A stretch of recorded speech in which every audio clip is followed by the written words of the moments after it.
Zariah Cole walked into the courtroom in a hoodie. Silent, calm, forgotten.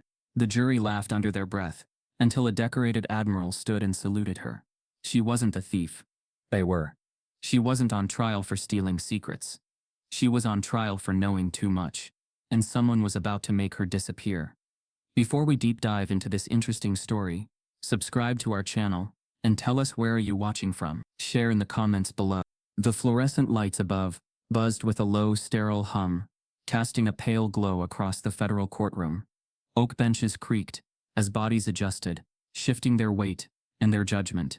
A black woman entered in silence, her steps steady, chin neither raised in defiance nor bowed in fear. She wore a simple slate-gray hoodie, no logos, no branding, just fabric shielding her from a world that had already convicted her in whispers. Zariah Cole didn't look like a thief. But that wasn't the point. To the mostly white jury, her hoodie screamed insolence, disrespect, an unwillingness to play the role of the good defendant. Their eyes barely lifted to meet hers as she approached the defense table, hands folded at her stomach, expression unreadable. One juror, a balding man in a pinstripe suit, let out a slow exhale and murmured, "Of course." Another, a woman with thin lips and tighter ideals, scribbled something onto her notepad, lips curling slightly. She sat down. No one offered a nod. No one smiled. To them she wasn't Zariah Cole, the 31-year-old aerospace engineer, with patents under her name, and security clearance deeper than most generals. She was simply the woman in the hoodie, black, quiet and accused of stealing from Northwing Systems, the largest military contractor on the eastern seaboard. The prosecution began quickly, like they were eager to get it over with. "This is a story of arrogance," said the assistant U.S. attorney, a tall, polished man named Gareth Nichols. A woman who believed she was above the law, who accessed, copied, and attempted to leak defense technologies vital to national security. He gestured to a monitor, displaying a pixelated time-stamped image. Zariah at her workstation, hoodie up, back turned to the camera. It looked ominous out of context. Everything does when you strip away intent. She wore the hoodie often, Nichols continued, eyes scanning the jury. It was her shield, her weapon, even, a way to separate herself from her colleagues, to isolate, to intimidate. He paused for effect. This isn't just about stolen files. This is about motive. About a woman with a chip on her shoulder the size of a warhead. Zariah didn't blink.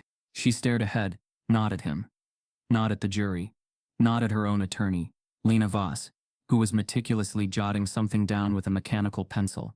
Zariah's breath was measured, practiced, controlled. She had spent months preparing for this moment. And still, nothing could have prepared her for the taste of being misunderstood so completely in such a public space. Her hoodie.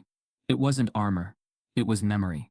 It was the same hoodie she wore during 18-hour shifts at Northwing Labs, hunched over glowing monitors, as prototype drones simulated evasion patterns in virtual airspace. The same hoodie she wore the night she stayed after everyone left, catching a glitch that would have caused millions in damages if deployed.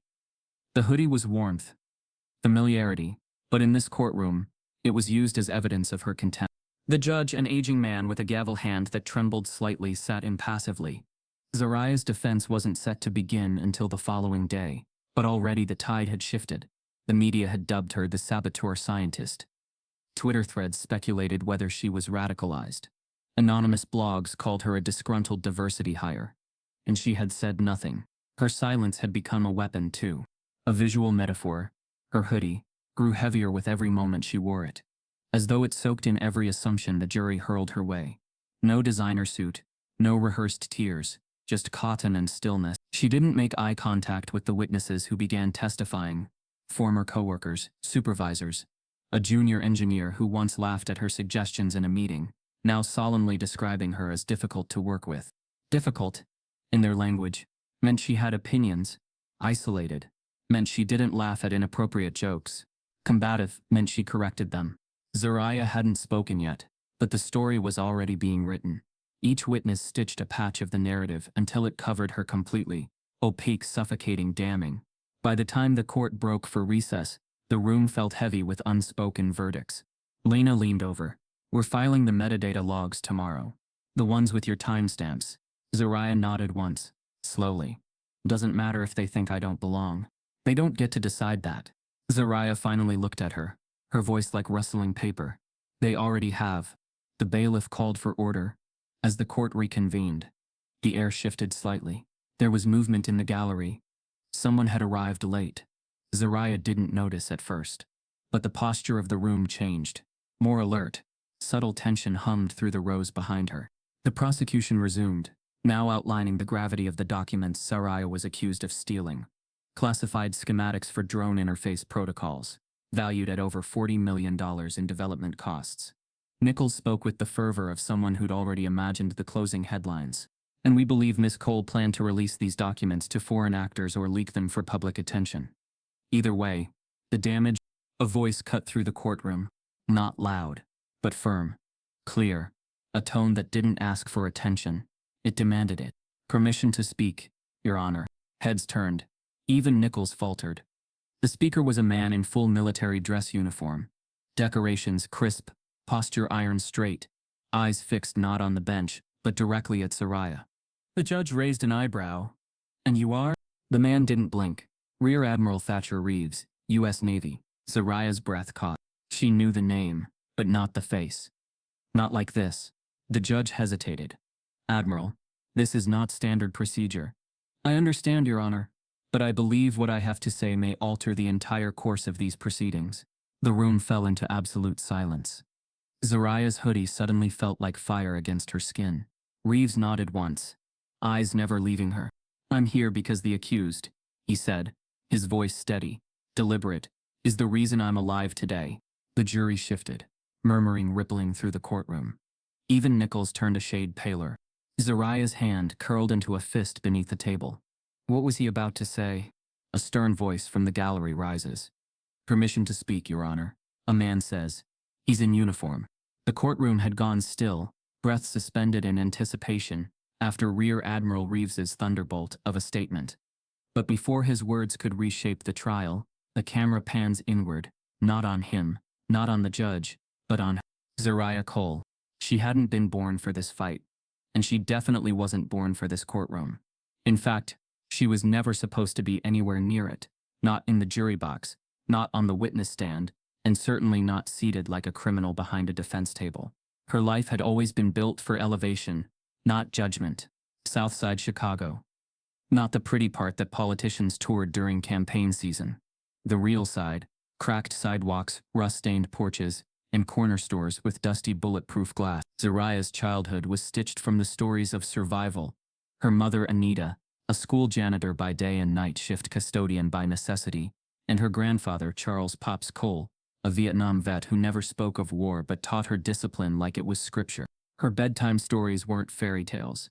They were code manuals, read from old textbooks her mother saved from school dumpsters. Pop sat beside her during long nights, when the radiator refused to cooperate, helping her solve equations with a trembling hand that never quite stopped shaking. Even then, she was different. At age 7, she solved a Rubik's Cube in under 90 seconds. At 9, she rewired the family microwave, using copper strands from a busted radio antenna. By 11, her science teacher called her a once-in-a-decade mind. But brilliance didn't soften her world. If anything, it made her stand out in a way that drew scrutiny. By middle school, she'd been randomly searched more times than anyone else in her class. By high school, she'd learned to stop correcting teachers when they mispronounced her name.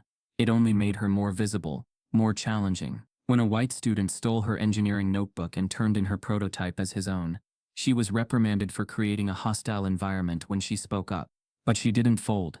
Not then. The scars became layers. The hoodie came later. By the time she reached MIT on a scholarship few believed she earned, Zariah had mastered the art of smallness. Be brilliant but not loud. Create, but don't challenge. Shine, but dim yourself just enough to stay digestible. That illusion shattered the summer before her final year. She landed a coveted internship with Northwing Systems, a defense juggernaut known for its security clearance and its subtle preference for Ivy League legacies.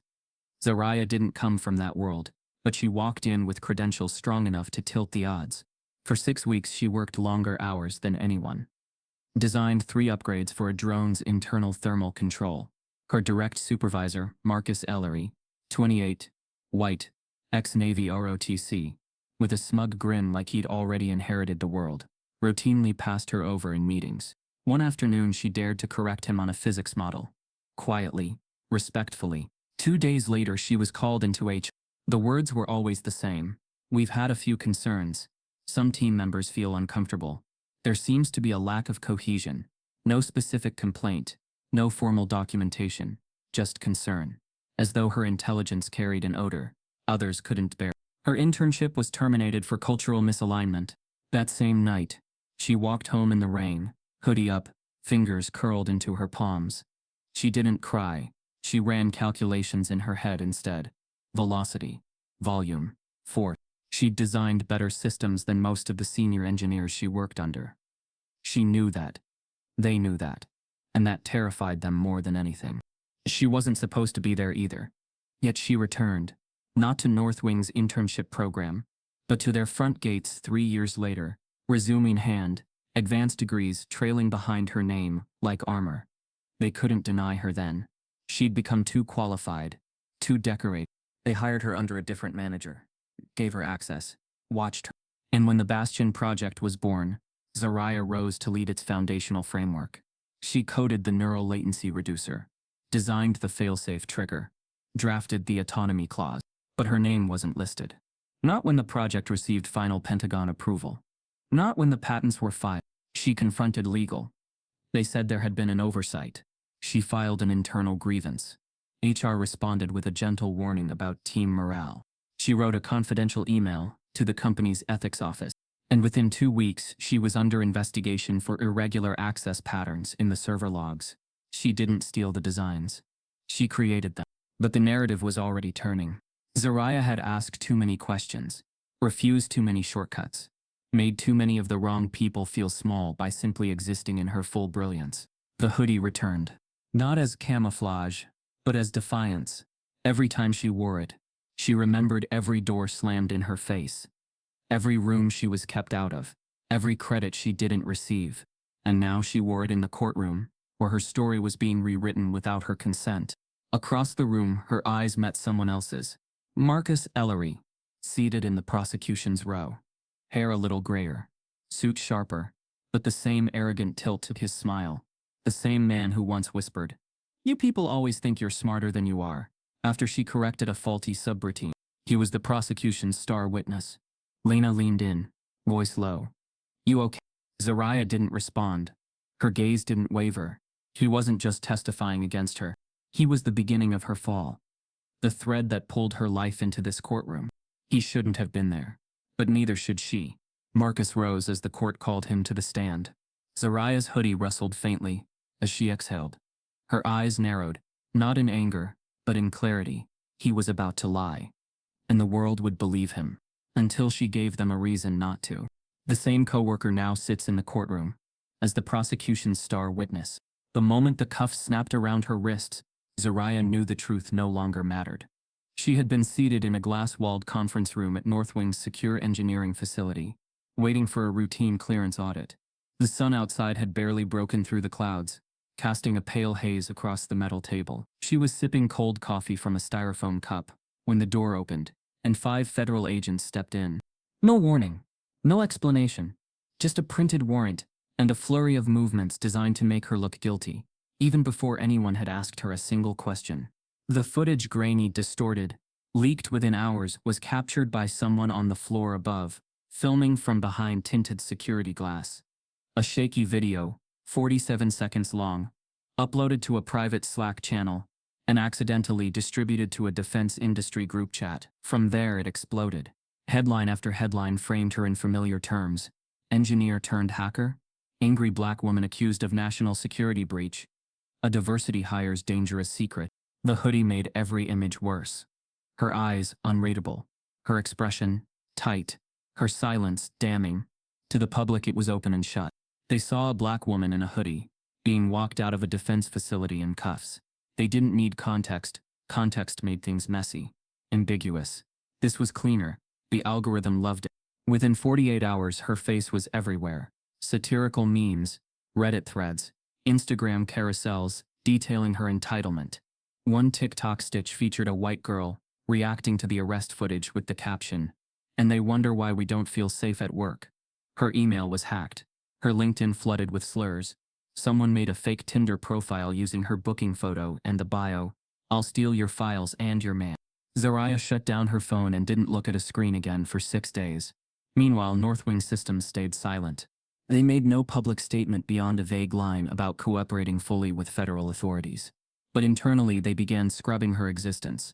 Her access logs were deleted, her research folder redirected, her projects reassigned, and most damning of all, her name vanished from the Bastion files. Project Bastion had been her life's work. The drone system she envisioned in graduate school had evolved through her sleepless nights at Northwing into something real, something terrifying and powerful. She had designed the adaptive flight algorithm, integrating AI neural feedback into real-time threat response. She had proposed the redundancy loop, argued for the civilian override clause, and engineered the stealth shielding herself. And yet, when the final blueprints were submitted to the Department of Defense, the document's author line read, "Lead Design Engineer, M. Ellery. Support Team Confidential Clearance Level 4. No mention of Zariah Cole, just a blank space, where a legacy should have been. She remembered confronting Marcus Ellery about it, weeks before her arrest. The conversation had taken place in the hallway, far from cameras, beneath flickering emergency lights. "I didn't remove your name," he said too casually, brushing past her. "You know how legal works." "You're not legal," she replied, voice trembling with something harder than rage. "You're insecure." He smirked. "Or maybe I'm just strategic." That moment rang in her ears as the prosecution presented its third witness, an internal compliance officer from Northwing, who testified that Zariah had accessed classified files at unusual hours without supervisor approval. They made her out to be obsessive, secretive, even paranoid. Lena tried to object, but the damage was already done. Words like irregular, unauthorized, and suspicious peppered the testimony like landmines. What they didn't mention: she accessed those files because Marcus gave her direct verbal approval, and then denied it when questioned. They left out the part where her team's login logs were manipulated in the back end, that her badge had been flagged for monitoring long before any accusations were made. Inside the courtroom, Zariah's hoodie became a canvas for every juror's projection. She was difficult, arrogant, entitled. No one called her brilliant. No one mentioned her scholarship, her patents, her published papers. And Northwing, seamless, monolithic, untouchable, kept its mouth shut. Because they didn't need to speak. The story was already working in their favor. A few nights before the trial began, Lena had sat with Zariah in the small windowless prep room beside the courthouse. She'd pulled out a folder labeled Confidential Internal Review Witness Notes. "Tell me about Jeremy," Lena said, tapping a page. Zariah exhaled slowly. "Jeremy Fawkes, junior engineer. 2 years in, watched everything, said nothing." Lena flipped the page. "He's been called to testify for the prosecution." Zariah's expression didn't change. "Of course he has." What neither of them knew, what even the prosecution hadn't realized, was that Jeremy Fawkes had been paying close attention all along, quiet, unassuming, and largely invisible in the shadows of louder, whiter men. Jeremy had witnessed the digital erasure of Zariah's name from the Bastion files, and for months he had kept that knowledge buried. Fearful, hesitant, until something snapped. The night before the pretrial motion hearing, Lena's office received a knock after hours. It was Jeremy, in a wrinkled hoodie of his own, face pale and drawn. "I need to say something," he whispered, eyes darting around the hallway. I can't keep pretending." Lena's paralegal opened the door, confused. "Who are you?" He looked past them, directly at Lena. "I was told to say I never saw anything. But I did. I saw everything. And if I don't speak now, it'll be too late." Lena's heart caught. "Then tell me everything," she said, ushering him inside. Jeremy closed the door behind him. His voice shook, but his words didn't. "I watched them delete her name. I watched Marcus override the authorship logs. I watched HR bury the incident report. I didn't say anything. I thought it wouldn't matter. But now I know they're trying to erase her for good." Lena reached for her recorder. "Swear to it," she said. Jeremy nodded. "I'll testify under oath." As he spoke, a folder slipped from under his hoodie, marked with Northwing's internal tag, time-stamped to the very night Zariah's name disappeared from the Bastion project records. It was irrefutable proof, and it was now in their hands. During pretrial, A junior white engineer confesses something quietly to the defense team. For 2 full days of testimony, the trial marched forward like a death march. Slow, inevitable, loaded with a mechanical sense of justice that felt anything but just. And then on the 3rd morning, the air shifted. It wasn't the kind of change anyone could name aloud. More like a static charge crawling up the spine. The gallery was half full when Rear Admiral Thatcher Reeves entered. No one stood when he did. No announcement. No introduction. Just the soft metallic clink of metals brushing against his chest as he took his seat in the 3rd row. He was older than expected, mid-60s perhaps. Ash-gray hair, posture still rigid from decades of salutes, eyes sharp despite deep-set fatigue. He didn't speak, didn't shift, just watched. And when his eyes landed on Zariah Cole, something flickered. Emotion, recognition, disbelief. But it was fleeting, compressed, repressed. Zariah didn't notice him at first. Her attention was locked on Jeremy Fawkes, the junior engineer now testifying, his voice trembling as he confirmed that the project metadata had been altered under pressure. His testimony, although tentative, gave Lena a new foothold in a case they were losing minute by minute.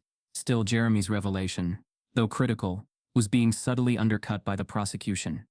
Gareth Nichols was skilled. He reduced the confession to a memory lapse. A misunderstanding. He smirked when Jeremy fumbled a technical term, leaned forward whenever Lena objected, and cast Zariah sideways glances, like she was a magician with a disappearing act, not a scientist with a record. But while the courtroom argued over chain of custody protocols and server audits, Reeves sat still, fingers laced in front of him, watching like a man reviewing a crime scene in slow motion. Lena noticed him first. She leaned in toward Zariah. "Who is that?" Zariah followed her gaze, puzzled. Never seen him before. But the longer she looked, the less certain she became. There was something there. Something buried in memory. Flash. The sound of a radio screaming into static. Flash. Metal against sand. Smoke slicing through air. A drone in the sky, pivoting like a falcon over rooftops in Kunar Province, Afghanistan. She had only ever seen him through grainy surveillance screens. A tall man in combat armor, yelling orders across a sandbagged perimeter as a vehicle convoy came under fire. Zariah, then just 21, was in a locked server room 6,000 miles away, piloting a drone prototype she wasn't even cleared to use yet. But the moment was desperate. The regular unit drone had failed. Zariah's Bastion Alpha test was their only fallback. She broke protocol, took the controls, and rerouted its path manually. And it worked. Bastion neutralized the threat. The convoy was protected. No boots on the ground were lost that day. It was the first and last time she ever used the system in a real-world conflict. Afterward, an internal report was filed, but redacted beyond recognition. The event was classified as a collaborative team success. Zariah was never named. She didn't even ask to be. She was young, idealistic, just grateful the tech worked. But now, sitting across from her in the courtroom, was one of the men she'd saved. Reeves remained still until the mid-morning break. When the judge called for recess, he rose slowly, approached the defense table, and leaned toward Lena with the precision of someone accustomed to military timing. "I need a moment with you," he said, voice low. Lena tensed. "You can't approach counsel without permission, sir." The judge hadn't left the bench yet. He observed the interaction with suspicion. "Admiral?" the judge asked sharply. Reeves stood straight again. "Your Honor, I request 5 minutes with the defense attorney in chambers. Privately. Off the record." The courtroom erupted in whispers. A few jurors leaned forward, even Nichols' brow furrowed. The judge didn't immediately respond. His gavel hovered. "And why exactly would I grant that request, Admiral?" Reeves didn't blink. "Because I believe what I have to say could radically change the understanding of this case, and the truth about who this woman really is." He didn't look at the judge when he said it. He looked at Zariah. It was the first time she saw it fully. That flicker behind his gaze was gratitude, and something else. Guilt. The courtroom doors were closed. The jury dismissed temporarily. Behind the wood-paneled walls of the judge's chambers, Lena sat across from Reeves while Zariah waited outside, alone with her thoughts. Inside, Reeves placed a sealed envelope on the table. "She saved my life in Afghanistan.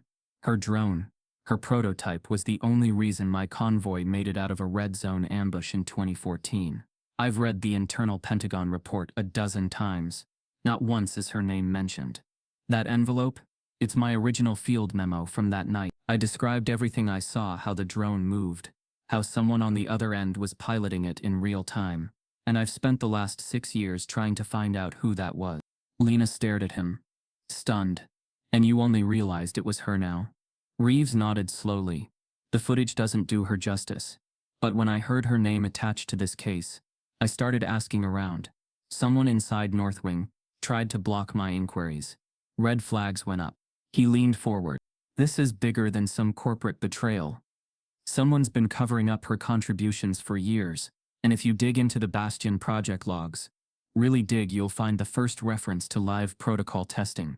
That entry's time-stamped the same hour my convoy was ambushed. Lena's hands trembled slightly as she picked up the envelope. You're willing to testify? Under oath, under fire, if I have to. When they returned to the courtroom, everything had shifted. Reeves said nothing more in public yet, but his presence had drawn eyes. From jurors, from media, even from Nichols, who now glanced at him with unease. During a tense cross-examination of Jeremy Fox, Lena dropped a single line, casual but calculated. Would you say your department ever tried to suppress any original documentation related to the Bastion system? Nichols objected. The judge overruled him. Jeremy faltered. I'm not sure. There were files that were moved, not deleted, just buried. Buried by who? Before Jeremy could answer, a sound buzzed across the courtroom, a soft notification from someone's phone in the gallery. The judge scowled. Silence all devices. But another buzz followed. Then another. Journalists began scrambling with their screens. Eyes widened. Whispers erupted. Something had just hit the public wire. Reeves looked down at his own phone. And then he turned, sharply, towards Zariah. He mouthed a word. Run. Reeves stands mid-trial and asks the judge to speak privately with Zariah's attorney. The courtroom was still trembling from the digital aftershock. Whatever had hit the newswire during Jeremy Fox's testimony had short-circuited the trial's rigid rhythm, replacing its cold, bureaucratic tempo with a hum of adrenaline and dread. Phones buzzed again in pockets. The judge barked for silence, but even he sensed control was slipping through his grip. Zariah didn't know what Reeves had seen on his phone, but the single word he mouthed, run, had anchored itself in her chest like a weight. She didn't flinch, didn't move, but her mind raced with every buried memo, every sabotaged login, every firewalled folder that once bore her name.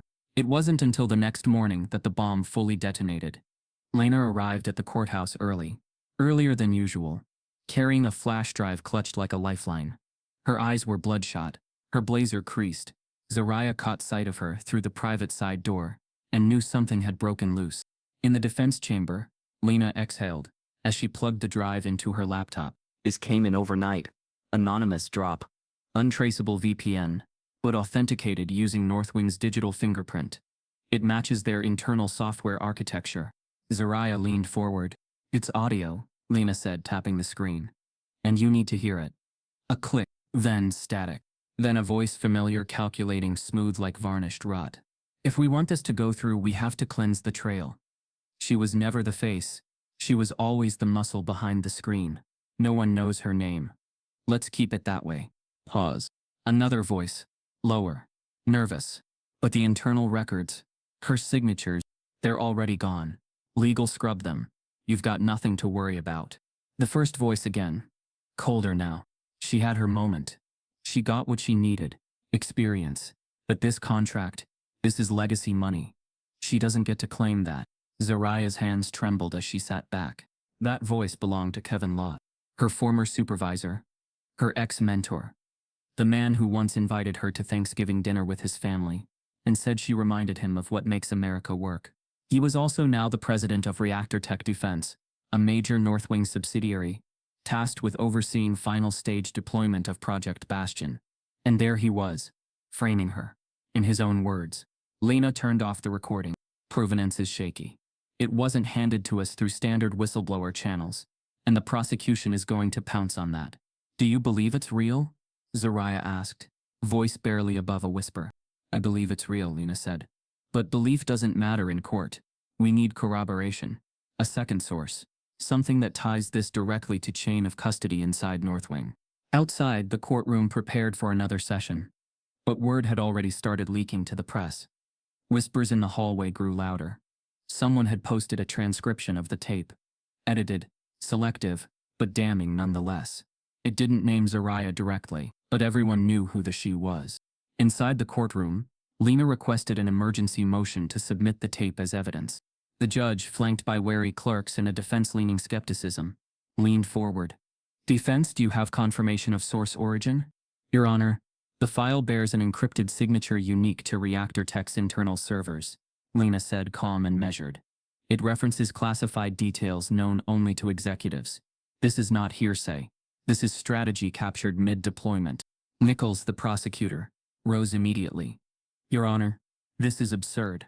They're offering an anonymous leak, potentially doctored, with no live witness. This is trial by social media, not justice. The judge considered, chewing his lower lip. The tape will be reviewed privately. Until its authenticity is confirmed through a separate independent channel, it is inadmissible in front of the jury. The gavel dropped. Zariah didn't move, but her mind spun in rapid sequences. Kevin's voice, the calculated dismissal, the entitlement, the ease with which he severed her from her own creation, cut deeper than any slander printed in headlines. It wasn't just betrayal, it was institutional confidence in erasure. It was someone who knew the system so well, he felt immune to consequence. That night, back at Lena's apartment, repurposed into a temporary strategy war room, Zariah sat across from Admiral Reeves at a chipped dining table cluttered with legal pads and case files. He held a manila folder in his gloved hands. I believe the tape is real, he said, and I believe it's the tip of something enormous. Lena nodded. We need more than belief. I agree, Reeves said. He slid the folder toward her. These are log entries from the Pentagon's Digital Asset Archive, buried under 3 layers of restricted access. Someone went out of their way to bury these, but they forgot one thing. Metadata always remembers. Zariah's breath hitched as Lena flipped through the first few pages. Time-stamped logs, IP addresses, session identifiers, and there, bold and undeniable, were entries attributed to Z. Cole, under the Bastion development suite. 3 weeks before the alleged unauthorized access incident that triggered the investigation, entries that had been wiped from Northwing's internal records. But not from federal mirrors. Lena's hands shook as she scanned the pages. This ties her to creation, she said, breathlessly. It proves she didn't steal anything. She built it. She was the architect. Reeves nodded once, solemn. But that's not all. He reached into his coat pocket and withdrew a second drive. This contains a backdoor feed from Reactor Tech's private network, obtained through a DoD whistleblower. It includes real-time messages exchanged during the period Kevin Lott described on the tape. Messages about optics, legacy ownership, and how no one will remember her.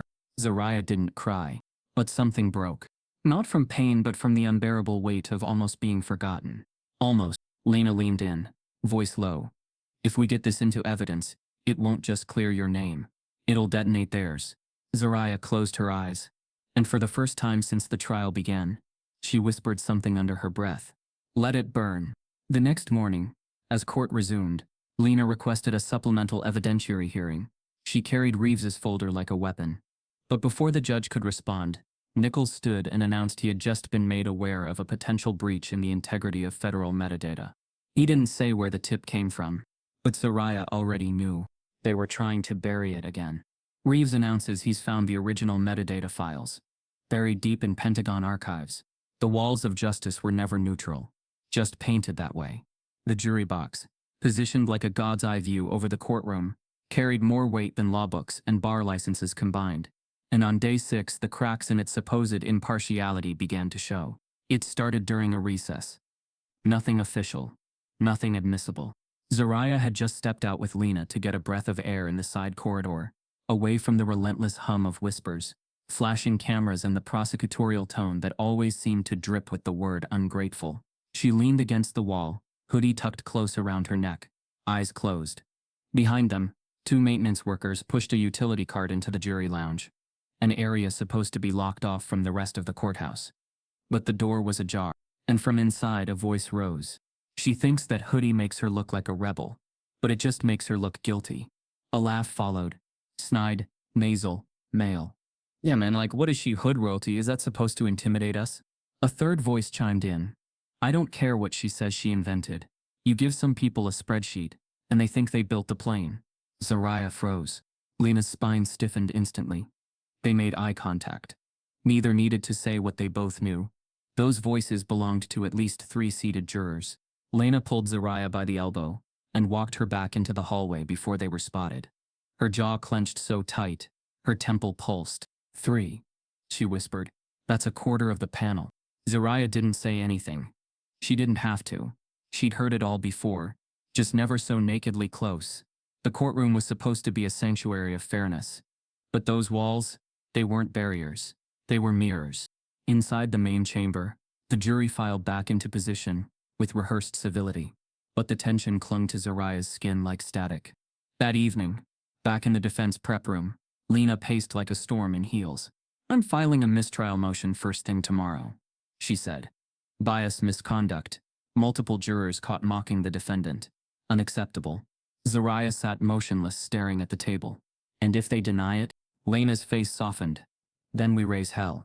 The next morning, Lena delivered the motion with fire behind every word.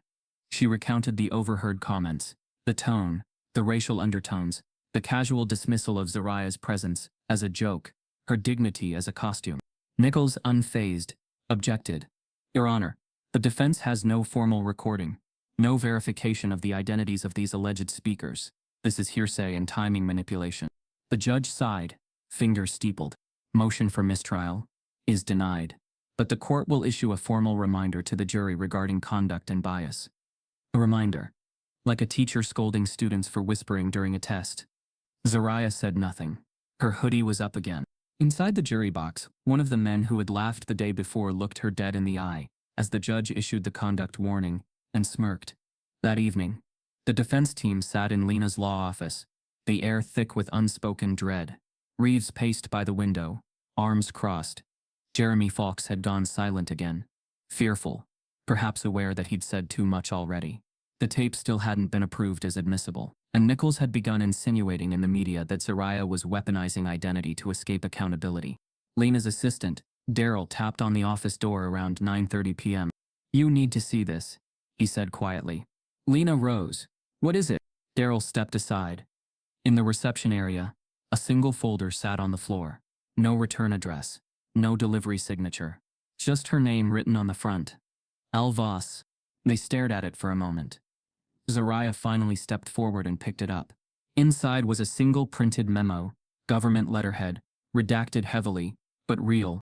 It detailed internal communication between reactor tech defense executives and Pentagon liaisons, dated a year prior.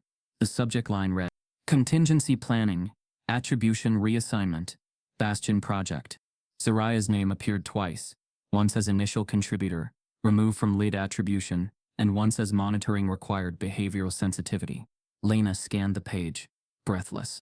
This is proof that they coordinated it, with full awareness, not just scrubbing her name, but anticipating she'd push back. Behavioral sensitivity, Reeves read aloud. That's coded language. Corporate speak for black woman who doesn't know her place. Zariah's voice was quiet. Where did it come from? No idea, Daryl replied. It was just sitting there when I came back from the lobby. Unchide, Lena added. Zariah stared at the paper for a long time. They weren't just trying to erase her. They were preparing for her resistance before she even gave it. Like it was inevitable. Like it was scripted. The betrayal was never just about ego or legacy. It was systemic. Preemptive. A machine built to discard her the moment she grew inconvenient. Lena's voice was shaking now. If we can trace this memo's origin, if we can tie it back to reactor tech, or the Pentagon's internal clearance structure, it's a missile. But until then, Reeves asked. Until then it's just a ghost document. The air turned cold. Zariah folded the paper slowly, slid it back into the envelope, and placed it at the center of the table. They're sending us warnings, she said. No, Lena corrected. They're sending us proof.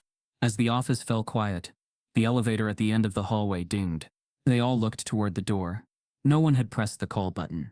That night, someone breaks into Lena's office and leaves a single copy of a classified memo. Unsigned. The courtroom had been unusually tense all morning. It wasn't the typical brand of tension that drifted in on day 7 of a high-profile trial. It was colder, sharper, the kind of tension born not from legal strategy, but from the slow realization that someone, somewhere, had made a very dangerous miscalculation. Zariah Cole sat at the defense table, her hoodie zipped high, her gaze steady but distant. Across the room, Gareth Nichols, the prosecution's golden boy, paced behind his desk, stacking papers in dramatic, deliberate bursts. The gallery was full. Even jurors seemed more alert. A few clutched their notepads tighter.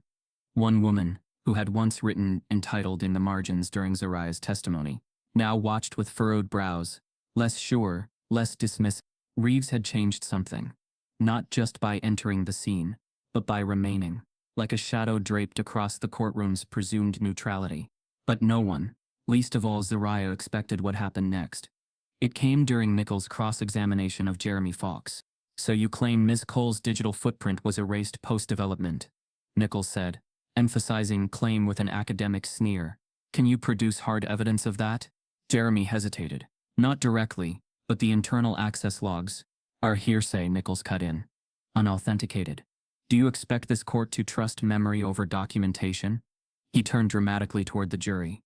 "Ladies and gentlemen, this is the defense's strategy. Fabricated recollections. Invented conspiracies. They want you to believe this woman, who had motive, access, and technical ability, was merely a bystander while her employers quietly erased her name and legacy." He gestured toward Zariah.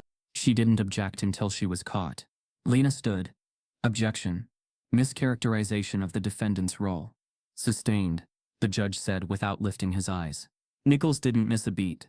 "We're expected to believe Ms. Cole, a civilian engineer, was secretly a military leader, architect of classified projects, hero of foreign operations. Who here signed off on that?" Silence followed. Then a voice measured, deep, and unmistakably commanding, rose from the gallery. "I did." Heads turned. Reeves stood from his seat. Every uniformed member of the courtroom, marshals, bailiffs, even the veteran court translator, seemed to freeze, not out of fear, but recognition.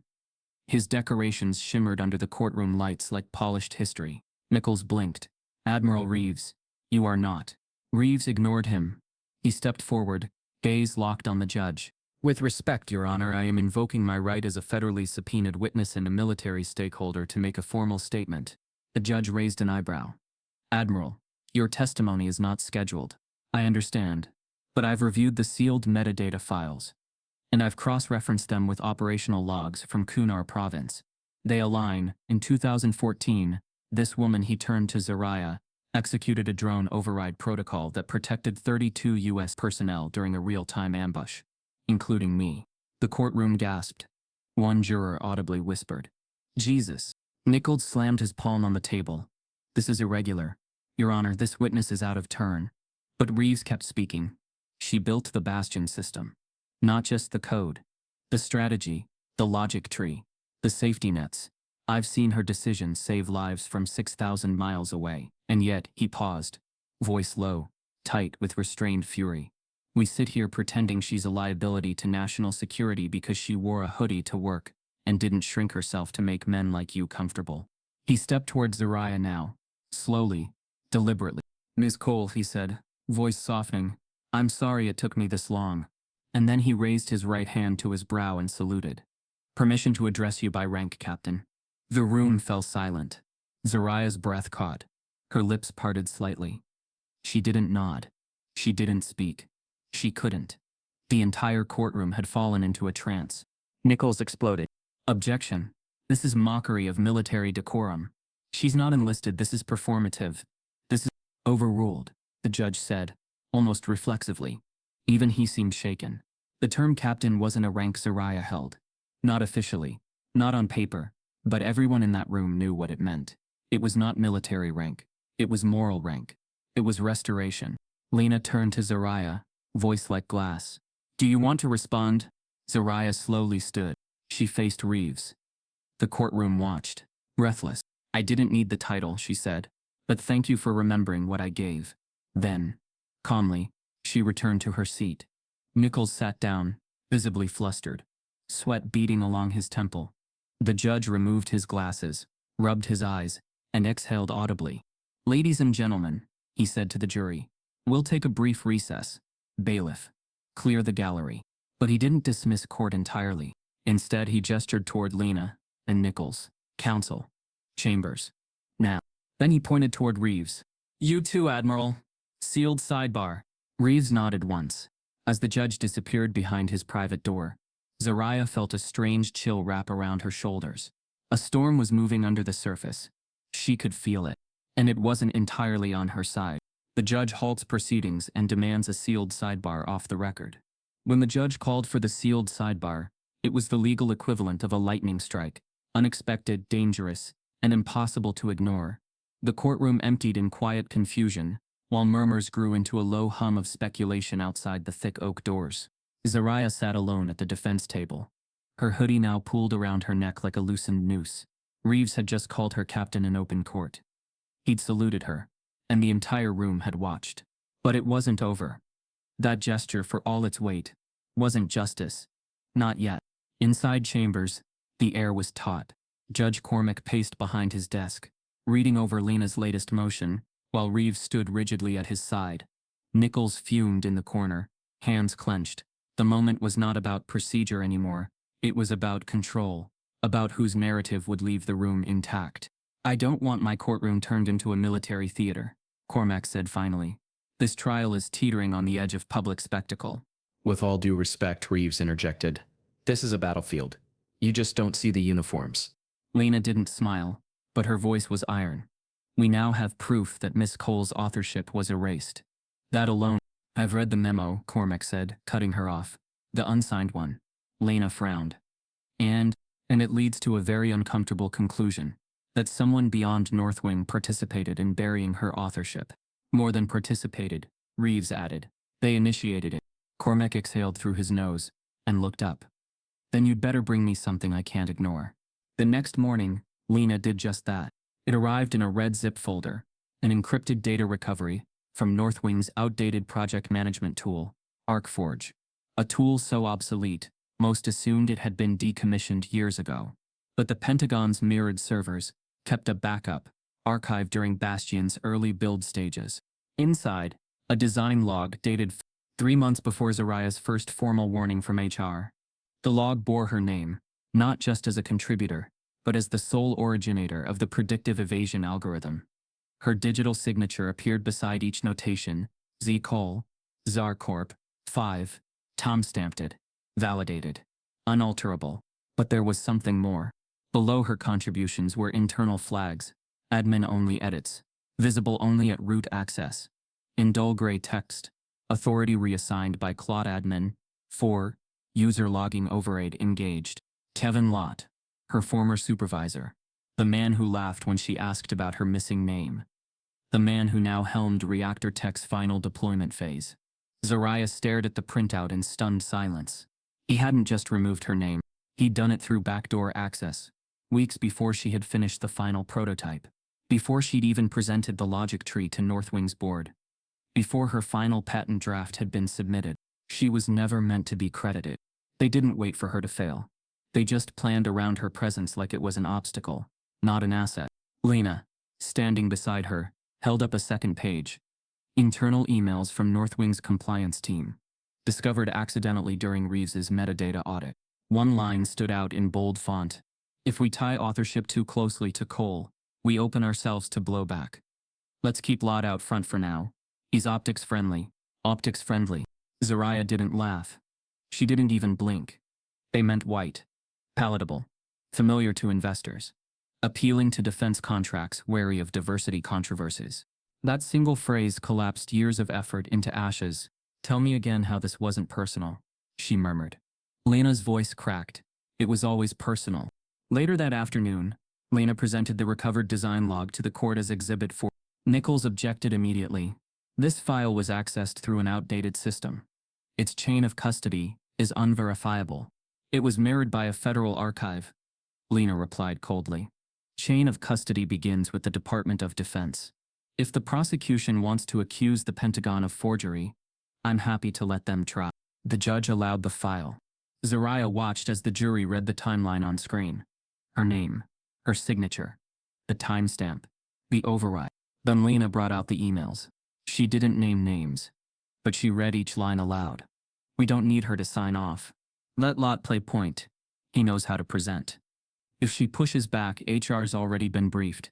Nichols' face began to color. For once, he didn't speak. Then Reeves rose again, and the courtroom shifted with him. He turned toward the jury, his voice low, deliberate. Miss Cole's code saved my unit in 2014. But what Northwing did afterward, what they engineered, was the slowest assassination I've ever witnessed. They didn't destroy her all at once. They sliced her apart with silence, with optics, with edits no one was supposed to see. He paused. And I've spent 27 years watching enemies try to demoralize soldiers from the outside. I've never seen it done so cleanly from the inside. The judge cut him off there, but the damage or the revelation was done. As court adjourned, Zariah didn't leave through the main exit. She followed Lena into her private office upstairs. The unsigned memo still sat on the desk, just where they left it. But now, with the new data, it carried more weight, more danger. Reeves picked it up, reading the top line again. Attribution reassignment. Bastion project. He looked at Lena. This wording matches language from a Pentagon internal classification template.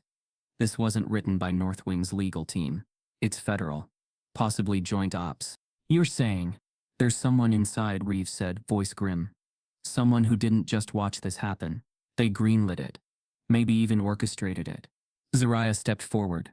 Then we're not fighting Northwing anymore. No, Reeves said. We're fighting something bigger. Lena opened the memo again. There, below the redacted names, a final line had gone unnoticed until now. A digital watermark. Faint but visible. A tortillide, OPS admin, Sia Canali, DTP 7. Reeves paled.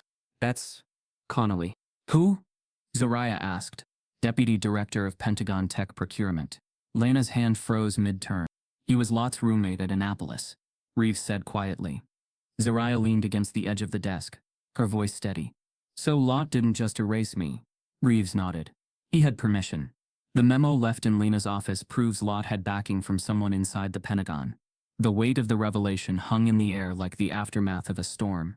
Still, saturated, and electric. Zariah had always known the betrayal was orchestrated, but knowing it was federal, knowing her erasure had been signed off by someone who had never met her, whose name now stared back from the bottom of a classified memo, Connolly was another level of abandonment. Admiral Reeves stood in the hallway outside the courtroom the next day, still in full dress uniform. But something in his posture had shifted. There was no pride left in the way he wore those medals. They felt like artifacts now, symbols of a code that had failed to protect one of its most essential minds. Are you ready? Lena asked, her voice brittle. Reeves nodded but didn't answer. His eyes were fixed on a group across the corridor, 3 men in uniform. Middle-ranking officers from the Department of Defense.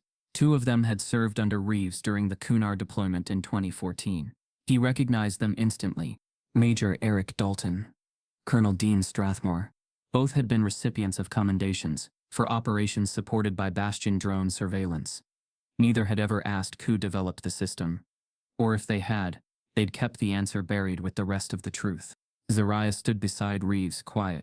I served with them, Reeves muttered. They know exactly who you are. Zariah didn't look at the men. Then why didn't they say anything? Reeves swallowed hard. Because silence is safer than gratitude when it costs nothing. Without warning, Reeves crossed the hallway. Colonel Strathmore, he said, voice sharp.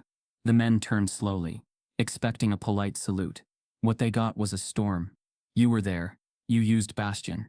You read the reports. You knew the override came from a civilian interface. You knew it wasn't Lott. Why the hell didn't you speak up when the case broke? Strathmore blinked. His answer came slow, rehearsed. Classified operations require discretion. This isn't discretion, Reeves snapped. This is complicity. Dalton looked away. But Strathmore didn't flinch. There was no formal confirmation of the developer's identity, he replied coldly. That was the official stance. Reeves narrowed his eyes. You mean the whitewashed one? Strathmore stiffened. Be careful, Admiral. No. You be careful, Reeves growled. Because when this goes public, and it will, your name's going to be in the footnotes. Right below every man who stood by and said nothing. The silence between them was louder than shouting. Zariah didn't speak, but her presence alone, standing next to Reeves, chin high, hands unclenched, was indictment enough. As they turned away, Strathmore's voice followed them. She should be grateful it wasn't worse. Zariah stopped. Lena's hand touched her arm, gently pulling her forward. But not before she turned just slightly, eyes narrowing. She should be grateful? She repeated quietly, almost to herself. Her voice was soft and lethal. That night, Reeves brought boxes to Lena's office. Old files from his personal archive, reports from Kunar, satellite footage, even memos with redacted lines he'd requested under FOIA years ago, but never read in full. They started piecing together a timeline. Over 24 operations across 2 continents had quietly benefited from Project Bastion's evolving intelligence capabilities.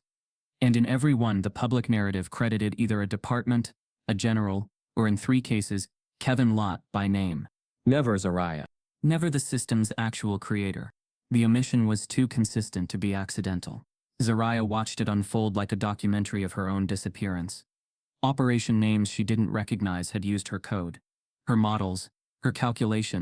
They'd used her mind as a tool, and discarded the memory of it like trash. Then came the twist.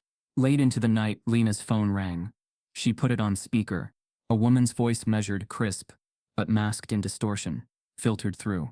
"I'm calling anonymously. I'm a journalist with The Intercept." Lena leaned forward. "Who gave you this number?" "You're being watched. I wasn't supposed to see this, an email thread from an internal DoD account to a private security firm. It mentions Cole. It uses the phrase contain optics risk before verdict." Zariah's body went still. The voice continued. "They've created a contingency list. It's titled Response Tier 2, Information Assets. She's marked for soft containment, no violence, just relocation, removal from public access." "You're saying they're going to disappear her?" Lena said, voice cracking. "They don't call it that anymore," the journalist replied. "They just call it deactivation. It's legal, under executive clauses for national security assets. They can do it without a warrant." The line went dead. Zariah stood up slowly. The room was too quiet. Lena looked at Reeves. "We need protection. Real protection." He nodded. "I'll call someone." "No," Zariah interrupted, her voice sharper than ever. "You don't need to call anyone." Lena turned to her. "Zariah, they've spent years deciding who I was, who I wasn't. Now they want to erase me so they can write the ending too." Her voice cracked, not with weakness, but defiance. "I'm not giving them that. I will not go quietly." Reeves met her gaze, something shifting behind his eyes. Respect. She wasn't waiting to be rescued anymore. She was choosing to be remembered. The journalist calls Lena with a warning. They're going to try to make her disappear. It was supposed to be the turning point. Miles Dandridge, a former Northwing IT systems analyst, had agreed to testify under oath about internal file manipulation tied to the Bastion project. He had the credentials, the clearance, and the damning detail. In his email to Lena, he promised to validate every one of Zariah's claims with logs, video clips, and internal memos, ones no one knows still exist. He was scheduled to take the stand on Monday morning. On Sunday night, he disappeared. No email, no call, no note. The defense team waited outside the federal building entrance until the sun rose, watching the courthouse gates like sentries. Lena dialed every contact she had, from marshals to court-appointed liaisons, but no one had seen him since 6/4 Saturday when he exited a midtown cafe with his laptop bag slung over his shoulder. Reeves made his own calls, reaching out to private military contacts and shadowy favors owed from operations long buried in sand and blood. Nothing. Zariah sat in the conference room, hands tight around a ceramic cup of untouched coffee. The courtroom clock ticked toward opening gavel, but she didn't move. "Is it possible," she asked slowly, "that they've already started disappearing people connected to me?" Lena didn't answer immediately. Her silence said everything. At 8:17 a.m., Lena received a terse call from the local FBI field office. "We can't confirm or deny the protective status of any individual involved in a federal case," the agent said. She pressed hard. The agent responded coldly. "You're advised to proceed with caution, and tell your client the same." The line clicked off. Lena turned to Zariah, face pale. "They're not protecting him." Reeves leaned against the window, his voice low. "Or they are, just not for the reasons we'd hope." Without Dandridge, the testimony chain ruptured. He had been the final thread tying Northwing's public statements to private misconduct. Without him, the metadata logs could be dismissed as outdated. The whistleblower memos spun as circumstantial. Nichols, the prosecution, capitalized instantly. "Witness unavailable?" he said in mock surprise during court. Isn't that convenient? The judge looked uneasy, but said nothing. Zariah's hoodie felt heavier that morning, not from guilt, but from the slow crawl of dread that had begun to invade her bloodstream. It wasn't just her name they were trying to erase anymore. It was the people who remembered her. After court, Lena walked the 3 blocks back to her office, deliberately avoiding her usual route. She'd noticed it twice that day. Same black sedan, same tinted windows, parked just behind traffic lights, and post boxes. At first she thought she was being paranoid. Then she passed the alley near the bakery, on 3rd Avenue, and saw a man with an earpiece whisper into his collar as she passed. She ducked into a laundromat and exited through the back. 10 minutes later, her office door buzzed. Reeves stood there, his expression grave. "Where's Zariah?" he asked. "Downstairs. We're pulling trial strategy again." Reeves entered, locking the door behind him. Then he pulled a black thumb drive from his coat and placed it on Lena's desk. Encrypted. Military grade. Inside is a full mirror of Connolly's Pentagon communications for the last 4 years. Lena stared at it. "How? You don't want to know, and you didn't get it from me." She reached for the drive. "No," Reeves said firmly, placing his hand over hers. "This isn't for you." He turned toward the door and called downstairs. Moments later, Zariah entered, eyes wary, hoodie still framing her face like armor. Reeves faced her, voice heavy with meaning. "You're about to face a courtroom built to forget you. Inside this drive is everything they didn't want you to see, everything they tried to lock behind clearance and silence." He extended it toward her. "But you don't open it now. Not until the final day. Not until closing arguments." Zariah took it slowly, curling her fingers around the cool metal. "What's in it?" "Names, orders, approval signatures, betrayals, truth, the whole blueprint of your erasure." Her throat tightened. "And if I open it before then?" Reeves looked her dead in the eye. "They'll kill the case. Or worse, make you the criminal for accessing it." A long pause. Zariah nodded. "Then I wait." Lena stepped forward. "This is dangerous, Reeves." He nodded once. So is silence. That night, Zariah lay in the borrowed apartment above Lena's law office. The drive pressed beneath her pillow like a secret too volatile for daylight. She didn't sleep.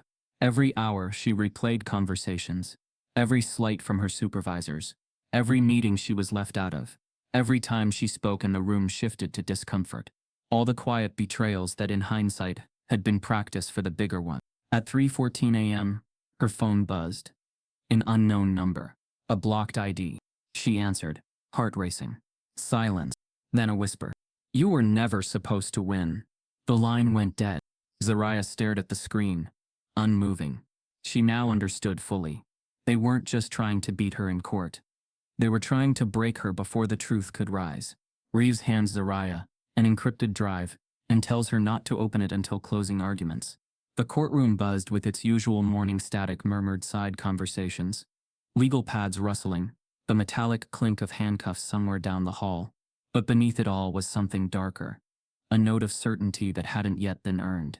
Lena felt it before she saw it. She was reviewing motions at her desk when a clerk entered the room, mid-20s, wiry, nervous. He hovered near the door as if unsure whether he was about to commit a felony. "Ms. Voss," he said low, "I think I overheard something you should know." She put down her pen. The clerk leaned in. 2 jurors. They were in the break room. They didn't see me walk in. One of them said, "We'll go with guilty. Just nod when they ask." The other repeated it back. They were practicing. Lena froze. Practicing what? Their verdict. Lena stood so abruptly her chair scraped across the floor. "They weren't deliberating?" she asked, voice sharp. The clerk shook his head. "Nope. Just rehearsing. 3 days early." By the time Lena filed the emergency motion, she could feel the pressure tightening around her ribs like a coil. Judicial bias was hard to prove. Jury misconduct even harder. But this should have been the one red flag no court could ignore. She requested an immediate voir dire, a formal inquiry into jury impartiality. The judge listened in silence as Lena made her case. His face was unreadable, but his eyes flicked toward Nichols twice. That was all Zariah needed to know. Nichols didn't argue the facts. He didn't need to. He argued procedure. Without a sworn statement, we're making accusations based on hallway hearsay. The judge exhaled through his nose. Motion denied. The jury has been instructed on its duties. No evidence has been provided to suggest any breach of conduct beyond speculation. Lena opened her mouth to object again, but Zariah placed a hand on her wrist. No, she whispered. It's fine. It's not fine, Lena hissed. They were always going to do this, Zariah said, eyes distant. Outside the courtroom, word of the overheard exchange spread quickly. The press was cautious. Not all reporters were willing to bite the story without formal documentation. But the few who did ran with it. Verdict before the verdict? Bias in the box. Whispers from a federal clerk. Inside, Zariah grew quieter. Not defeated. Just deliberate. Nichols, sensing a shift, offered a plea deal that night. One that came with sealed records, no admission of guilt, and the promise of moving forward. Lena wanted to scream. They're offering this now because they know they're exposed. She said, it's not mercy, it's a cover-up with soft lighting. Reeves nodded. If you take this deal, you walk out with nothing. No name, no blueprint credit, just silence. Zariah didn't answer right away. She looked out the window. For the first time in days, she remembered Southside Chicago, not just the streets, but the sounds. Her mother humming gospel while sweeping the porch. Her grandfather, Pops, lighting his morning cigarette, saying the same thing every day as she left for school. Don't let silence rewrite your truth, baby girl. They already got the pen. Don't hand them the ink. That night she dreamed of the old basement, where she built her first prototype drone using radio parts and broken fan blades. Her fingers were bloody from slicing aluminum, but her smile was wide. She was 11. The air smelled like oil and salt. She awoke with tears already on her cheeks. I'm not taking the deal, she told Lena the next morning. If I lose, I lose. But I won't walk away with their version of my life written into federal record. Lena didn't argue. She just reached out and squeezed Zariah's hand, and then came the final day. Closing arguments. The courtroom was packed. Press, students, federal reps, even a few retired generals hoping to witness what they privately called a security scandal with a hoodie. Zariah arrived early, prepared, drive still in hand. But Reeves wasn't there. Neither was the encrypted drive. It was gone from her case. She'd left it zipped into a hidden pocket inside her brief satchel the night before, right next to her ID badge and handwritten notes. Now it was missing. Lena's face turned white. Are you sure? Zariah nodded, chest tight. Gone. They searched the entire office. Called Reeves. No answer. His apartment line rang into voicemail. Even his personal military handler, a contact Lena had kept for emergencies, had no update. Disengaged from this assignment, was the only phrase given. Nichols entered the courtroom with an extra smile that morning. Not smug. Just satisfied. Like someone who knew exactly how the final scene would play out. Zariah sat at the defense table, hands still. Inside her mind, every blueprint she'd ever written for a drone protocol played on loop formulas, codes, decision trees, patterns and symbols. Not one of them felt as fragile as this moment. She reached for her satchel again. Still no drive. Still no Reeves. Lena sat beside her, silent. She didn't say I'm sorry. She didn't have to. Zariah didn't cry. She looked at the jury instead, at the man who smirked the first day, the woman who whispered about her hoodie, the foreman who hadn't looked her in the eyes since cross-examination. They were about to decide the life of a woman they didn't know, based on a version of her they were taught to fear. And all her proof had vanished. On the day of closing arguments, Reeves is missing, and so is the encrypted drive. The courtroom sat heavy with disbelief. What felt like hours of legal crossfire had brought them here to a moment where silence no longer held power. The jury, rows of stunned faces, sat fixated on the screen. The gallery buzzed with tactical whispers. Jackson's courtroom, once a bastion of procedural calm, trembled under the weight of betrayal built into secrecy. But Zariah Cole didn't flinch. Nothing in this morning's revelations, no absent Admiral, no vanished drive, prepared her for the gravity of what was unfolding. She sat quiet, hoodie zipped up to the chin, as the judge weighed proceedings. Her mind raced through every subtly erased credit, every hesitant word of recognition denied. She had always known her code was powerful. She hadn't yet realized how weaponized it would become. The judge cleared his throat. Defense, you may proceed with closing arguments. Lena rose, eyes blazing. Poised. This case was never about theft or espionage. She began, her tone measured like slow-burning irony. It was about fear fear of a black woman renowned for brilliance, fear of a voice that couldn't be silenced by omission. Ms. Cole built bastion, line by line, log by log. Murmurs rippled. Nichols, the prosecutor, shifted uncomfortably. Lena walked slowly before the jury. She held their silent attention. They scrubbed her name, fed you their version of her, painted her as an outsider. Yet the same system they protected was built by her mind, and they hid that fact. Lena paused. Zariah's heart pounded. She couldn't look. She let the truth settle. Today, your verdict isn't just about clearing her name. It's about reclaiming a stolen legacy. Lena sat. The prosecution glared. The judge nodded toward Nichols for rebuttal. Nichols stood confident, calibrated. Ladies and gentlemen, we don't convict based on empathy but facts. Without that encrypted drive, without authenticated documentation, this trial boils down to emotion, not verifiable fact. Zariah clenched her jaw, but she held her silence. Evidence, or at least what remained of it, felt absent. The judge began reading immersive jury instructions. When the unexpected happened, Reeves re-entered, tall, decorated, eyes light with truth. He apologized. He had been with the Senate Oversight Committee. Nichols barked objection. The judge overruled. Reeves opened a manila envelope. Blueprints flickered across the projector screen. Game-changing evidence. These designs were Bastion, but not the ethical autonomy protocol Zariah created. These were rods of mass surveillance, domestically deployed under Project Recode, a drone grid mapping urban movement, predictive tracking of protests, and analyses geared toward racial profiling. Lena's voice cracked. They weren't erasing her because she stole it. They wanted to bury the only person who knew what Bastion was meant to be. Zariah stared at the screen, her living, breathing innovation, now distorted into an engine of racial control. Reeves read aloud. Tagging patterns matched predominant black neighborhoods, protest groups, institutional gatherings, not foreign operations. Shockwaves rippled through the room. Nichols sputtered. Unvetted data. Senate leaks? Irrelevant. Reeves' next words reverberated. They knew what they were doing, and so did those managing it. The court dissolved into legal chaos.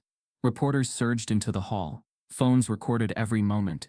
The judge ordered jury sequestration and an immediate reset. Lena grabbed Zariah's hand. Words failed her.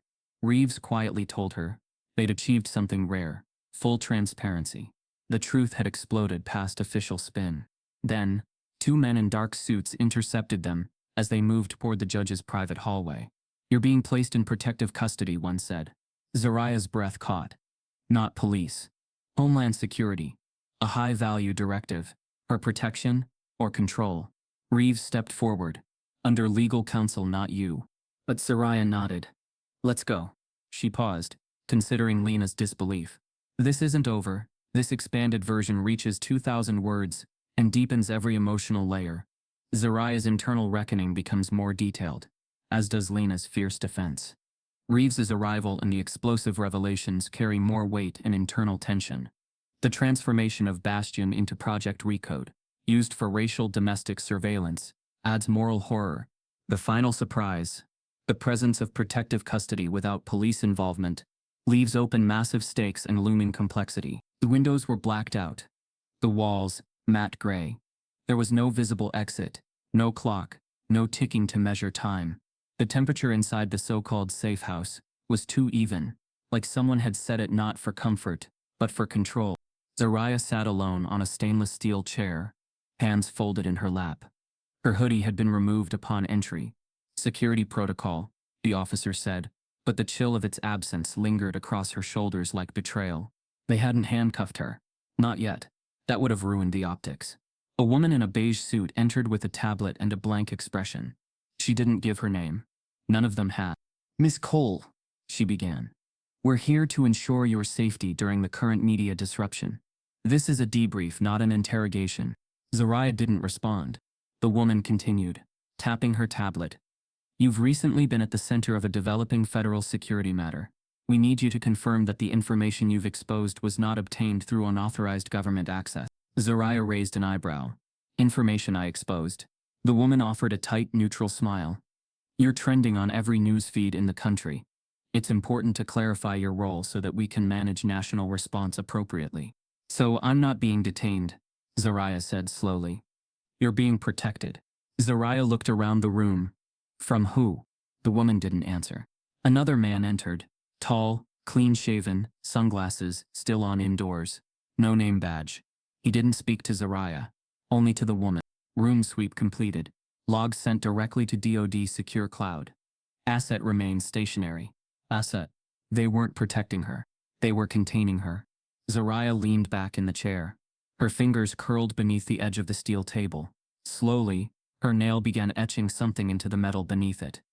It was instinctive, unconscious, something her grandfather used to do when waiting out storms in silence. She carved the word slowly, letter by letter. Scene. Because despite everything, every file scrubbed, every name replaced, every media smear, the truth was finally visible. Outside the courthouse, the world was catching fire. Protesters circled the building like a living perimeter. Black, brown, white, young, old, all holding signs with Zariah's face, her name, her hoodie. Don't erase her. This is what genius looks like. They buried her work. She grew roots. News vans lined the street. Cameras pointed at the concrete walls like they were battlegrounds. The Pentagon released a statement that afternoon. The Department of Defense denies any involvement in the alteration or misuse of Project Bastion. Any claims suggesting surveillance repurposing are currently unsubstantiated. It was a classic dodge. Yet inside the courthouse, the damage was done. Lena stood alone at the defense table, a storm simmering beneath her skin. I need her back in court, she told the clerk. She has a right to be here for the verdict. She's under federal protection, the clerk replied. We're just following orders. Whose orders? Classified. She slammed a motion on the judge's bench 20 minutes later. Motion to compel presence of defendant. The judge glanced at the paper, then at her. Denied, he said flatly. Until the federal protective directive is lifted, this court is bound by its scope. You've let this case become a stage for every lie she's spent years surviving. Lena growled. And now when the truth comes to light, you bench her. She's not benched, the judge replied. She's guarded. Lena didn't yell. She simply turned, slow and deliberate, and walked out. If they weren't going to bring Zariah back, she'd bring her voice to them. Inside the safe house, Zariah sat in the same chair, now 5 hours deep into the silence. They brought her food, untouched. They asked questions, unanswered. She stared at the scratched table beneath her fingertips. Seen. It was a vow now. Not a whisper, not a prayer, a promise. And somewhere in the ether, a plan sparked into motion. Back at Lena's office, Reeves stood over a laptop with a familiar drive now in hand, the missing one. He placed it on the desk. They didn't take it. I moved it. Lena looked up, confused and furious. You what? I had to. Zariah wasn't safe with it in her possession. Too many eyes. I handed it to someone else. Someone I trust to go louder than this courtroom ever could. He gestured to the screen. A blinking red dot. Live. Streaming. Then it began. The footage from the drive. In full. Zariah's blueprints. Her code. Her name. Side-by-side comparisons of her original intent and the repurposed surveillance models. The names of those who ordered the changes. Kevin Lott. C. Connolly. The internal memos. The denials. The signatures. A nation watched in real time as a black woman's erasure became visible, line by line. At the safe house, the guards' radios lit up. Unauthorized media breach. Source unknown. Tracking. The woman in the beige suit ran in, tablet shaking in her hand. You need to see this, she said. Zariah didn't move. The footage played on the screen above them. And there, for the first time ever, the world saw her not in a hoodie, not in cuffs, not in a court sketch, but leading a mission simulation. Headphones on, eyes lit with concentration, code flying across the screen. She wasn't a suspect. She was a commander, a builder, a protector, a captain. Zariah looked up at the screen, and for the first time, the silence around her cracked.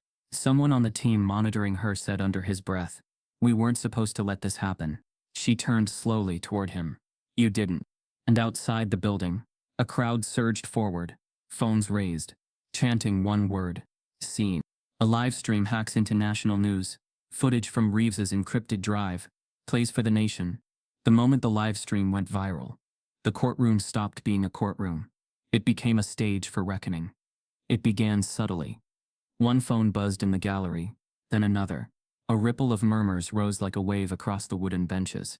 Reporters huddled in corners, eyes wide, fingers racing across glass screens. The clerk's desk lit up with alert after alert, and jurors turned to each other, whispering behind raised folders. Judge Cormack pounded his gavel. Order. But the gavel was no match for what had begun outside the building.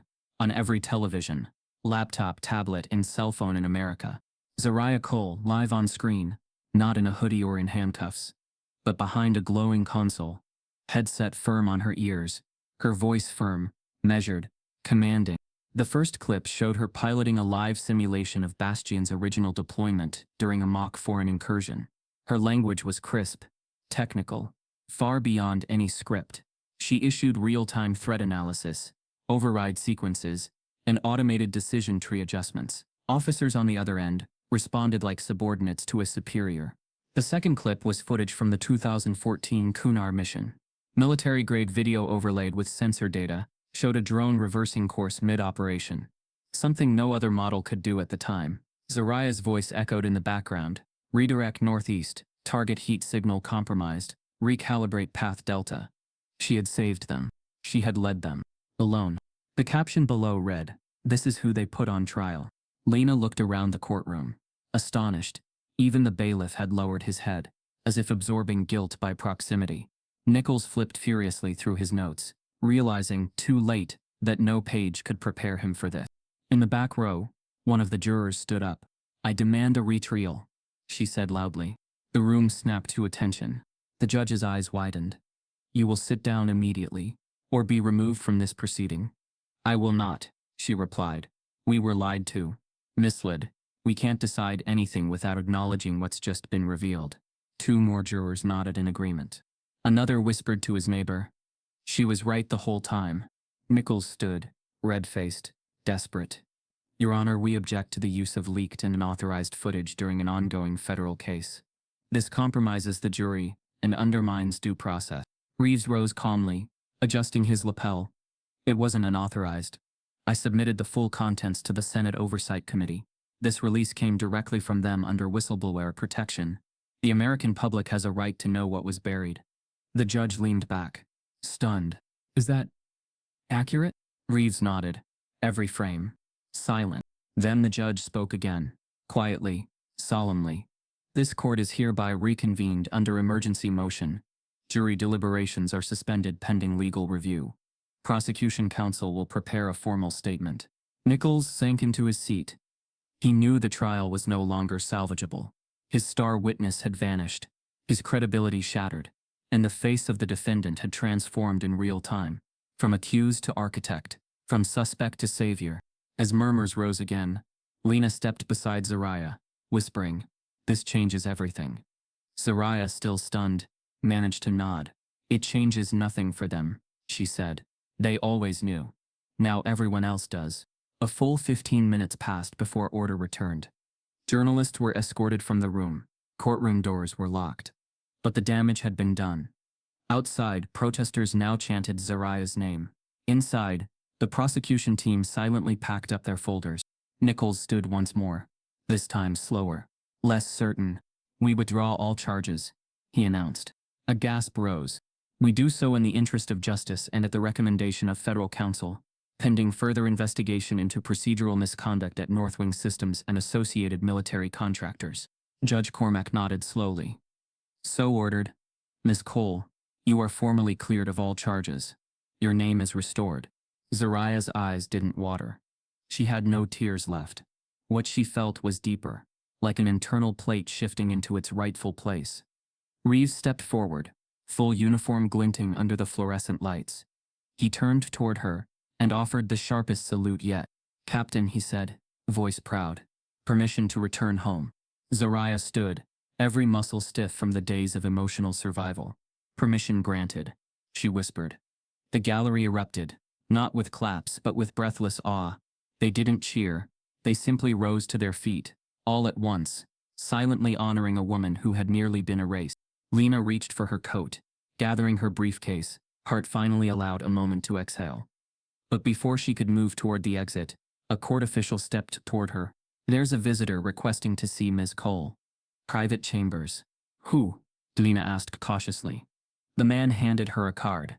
Senator Alethea Rowland, Civilian Oversight Committee Chair. Zariah glanced at Lena. Is this real? She wouldn't be here if it wasn't, Lena replied. You're not just a name now, Zariah. You're a warning, a compass, a witness. Zariah exhaled. What does she want? She wants you to lead something, Reeves said. Probably the first step in making sure this never happens again. As Zariah followed the court official down the hall, her footsteps echoed like punctuation marks. Behind her, the courtroom was still erupting, but ahead, just through the sealed double doors, history was about to ask a new question. And this time, she'd answer it. A senator asks to meet with Zariah privately about leading a new civilian oversight board. The walls of the National Science Museum in D.C. whispered stories of invention, sacrifice, and names long remembered.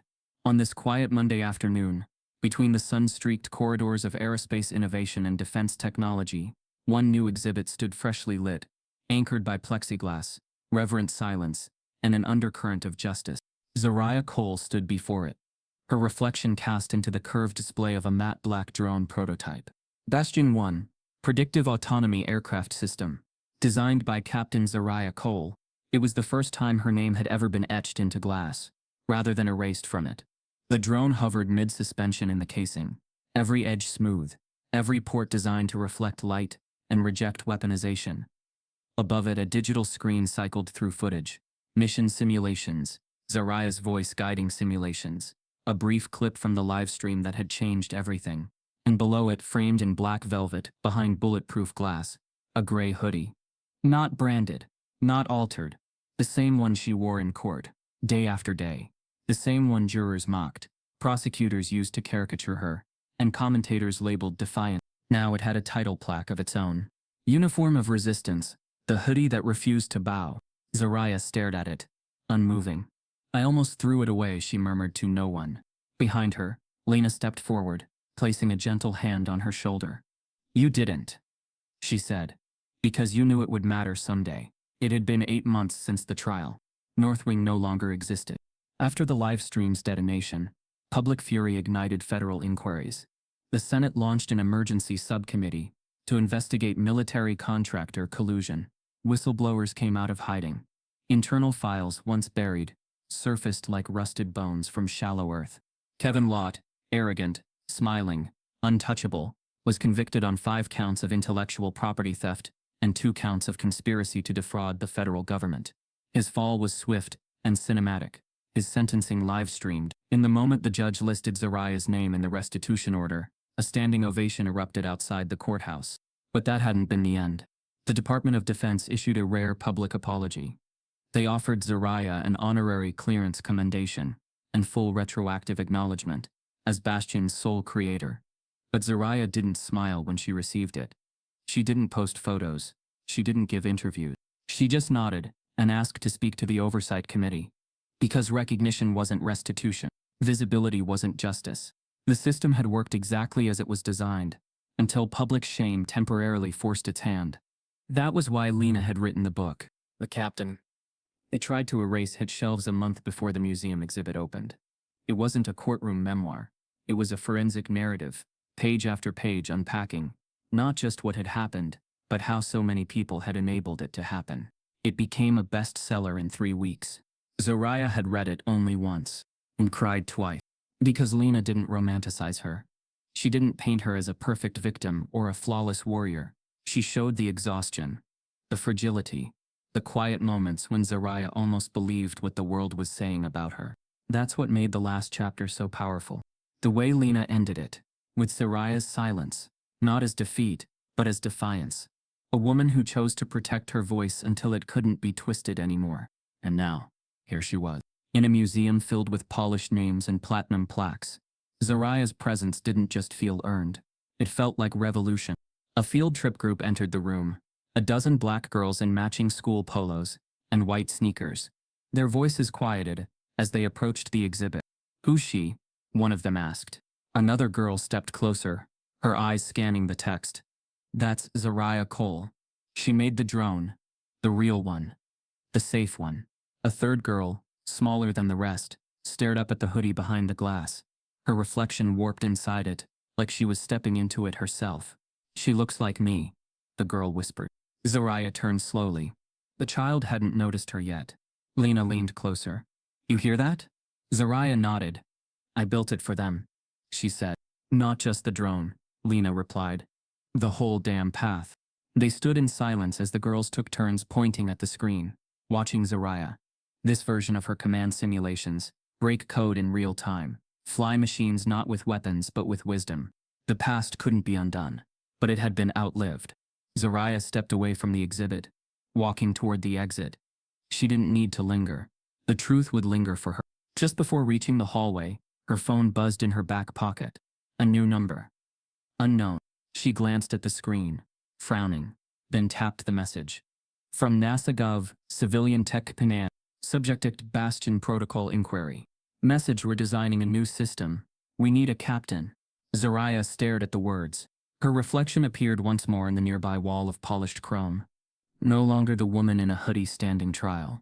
Now a woman who'd made history. And wasn't finished yet. Zariah's phone buzzes. A new message from NASA. We need a captain.